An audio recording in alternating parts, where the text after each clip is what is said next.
Heydar Aliyev merkezi tabii öncelikle Allah rahmet eylesin.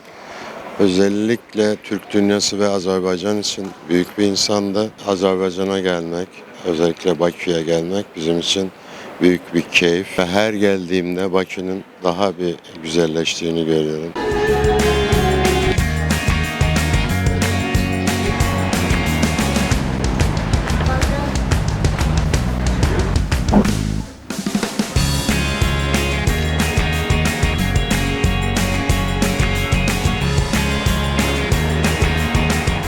We have come in a group every year. Biz hər il fərqli ölkələrə gedirik. Bu dəfə isə bizim seçimimiz Azərbaycan oldu. Biz buranı çox bəyəndik. Burada Avropa və Asiyanın harmoniyası var.